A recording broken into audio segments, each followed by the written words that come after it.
Hi, I'm Chris with Pivot Cycles, and this is Bryce and Madison, and we're here in Winter Park, Colorado, testing and riding the new Mach 6.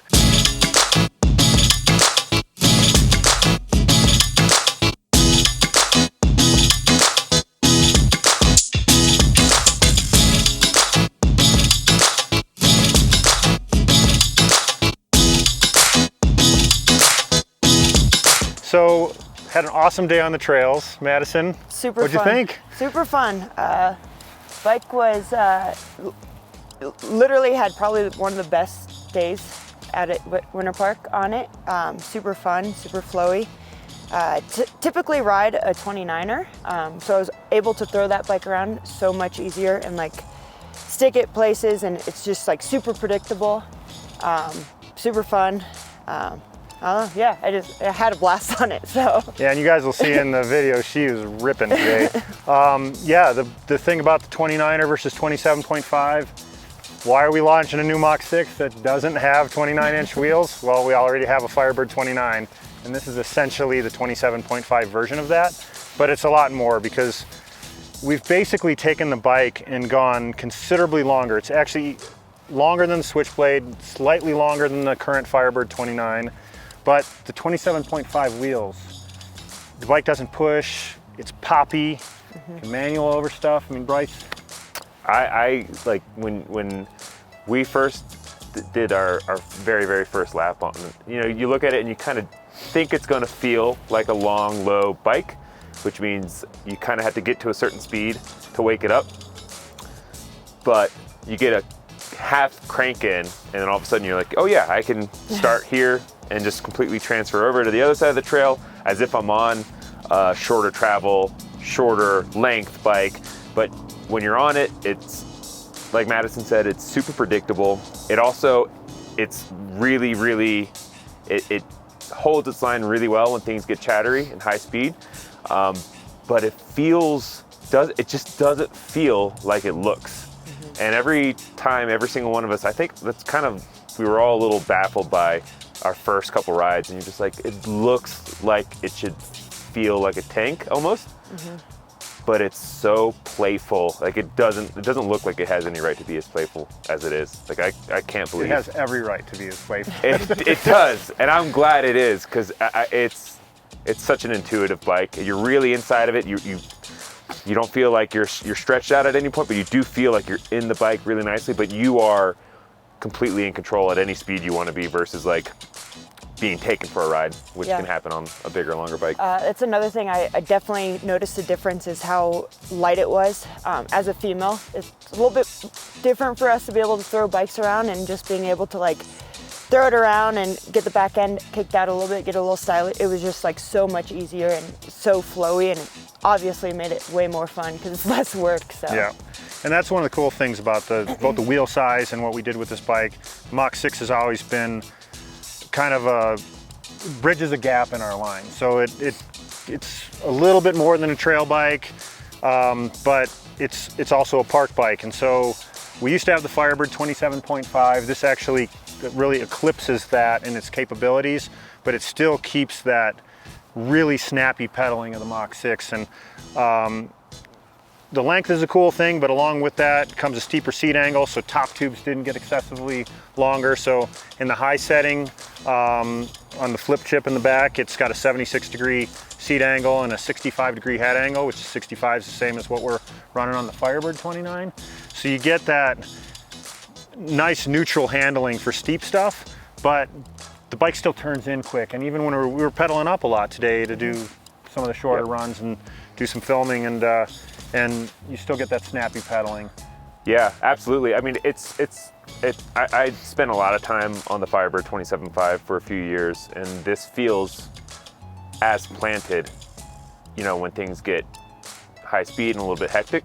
It doesn't feel like there's, as light as it is and as playful as it is, it feels as planted as that bike did. But yeah, when you can just lift this thing so easily, and it's so responsive and snappy in ways that the 27.5 Firebird definitely was not. Yeah, that bike was a great bike for its time. It was, I loved it. But things come along, and Even the DW link on this is longer. It's actually it's the same length as what's on the Firebird 29. Combine that with the metric coilover shock on the bike, and you really get that rearward wheel travel path, but at the same time, you still get the pop out of the bike. And what do you guys think of the coilover shock on there? I think it had a lot to do with how predictable it was. That with the rear linkage, everything put together, it was just like super easy to just get where my bike was going and throw it where I wanted to, and I don't know, it was fun. Yeah, honestly, this is my first time riding a proper coil shock, and I mean, you know, when people see this, like I know the Firebird 29 and the new Switchblade, you've made it pretty clear like they are coil compatible. But Yep. this is cool to see a spec pivot with a coilover. Like it's definitely something that I think it's going to be the first thing people ask about. And I mean, it's pretty interesting to me to like see that decision be made by you guys. And I'd love to know personally, like why it's okay to do, like why spec it now? Well, a couple of things, especially with the more downhill oriented air shocks. They've got much bigger air cans, a much more linear feel to them. So we can have a linkage that'll still work and not be too rampy for those type of shocks, and but work well for a coilover shock. And with this bike, we really aimed for that coilover right out of the gate. So it's a very nicely progressive linkage designed for the coil, but also because we have such a wide range of riders that have typically looked at the Mach 6, and we have a new extra small coming with this that has extremely low standover. It'll cater to people that might not also want a coil shock. So right. We'll also have versions of the bike in the Pro and Team builds that have a Float X2 Air and a Fox 36 instead of a Fox 38 on the front. And both of those options, that'll take about 1.5 pounds out of the complete package that's already light. I mean, the frame's about the same weight as a Switchblade.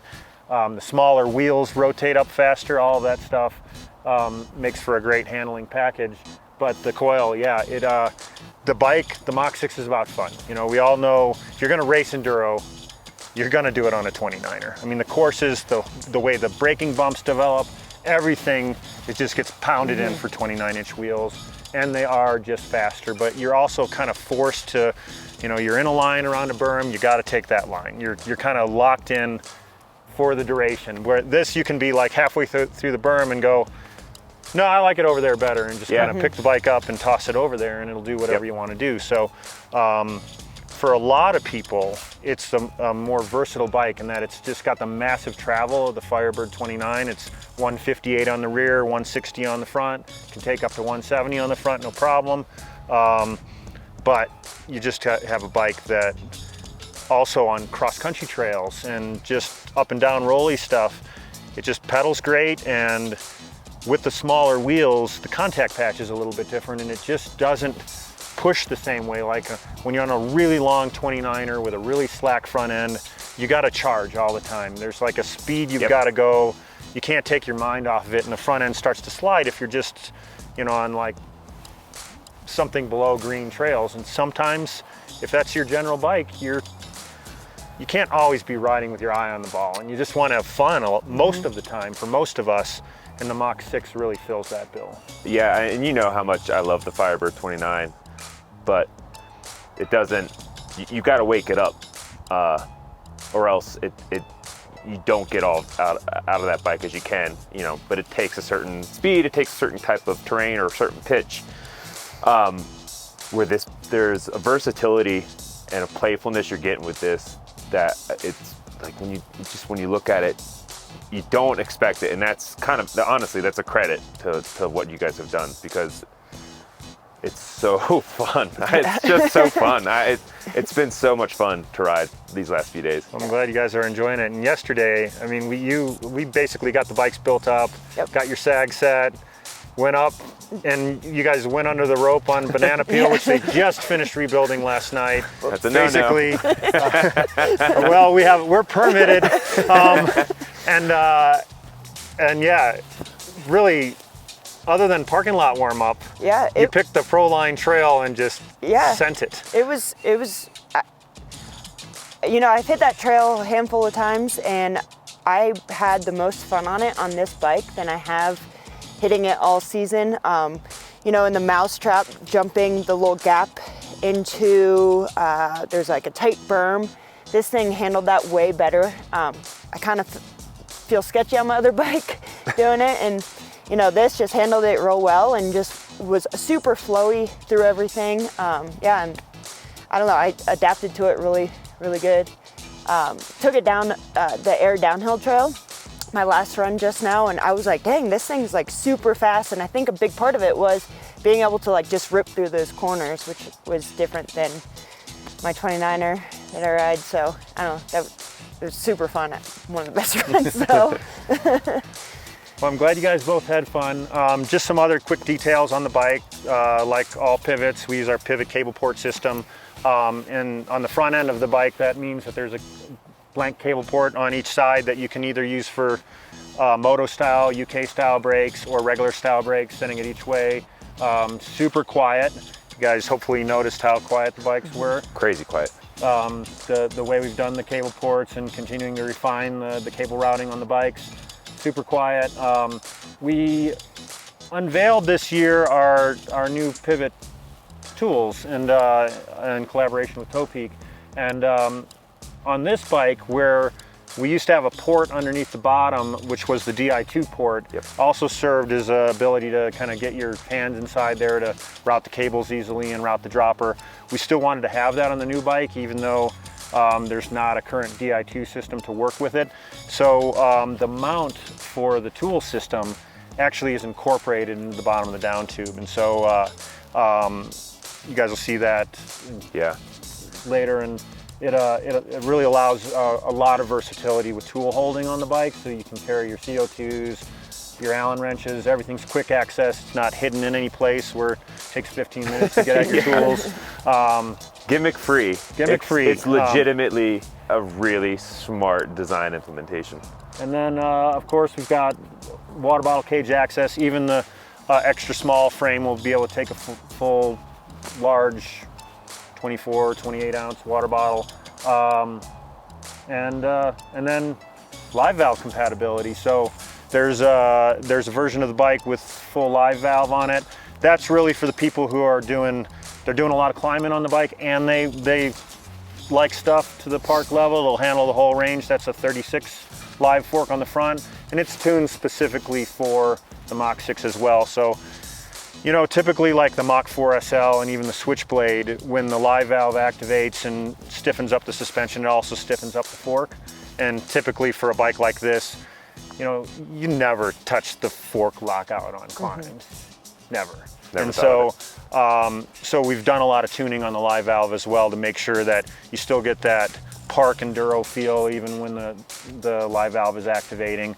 And so it can allow you to get even a softer suspension feel on the descents, and then automatically make it firm everywhere else and on flats and stuff. So for the person who wants all the bells and whistles and maximum climbing capabilities, there's that option as well. That's awesome. Do it all bike. Yep. Yeah. Well, thank you guys for joining us for All About Bikes. Yeah, thanks for making a killer bike. Yeah, thank you. We'll see everybody on the mountain.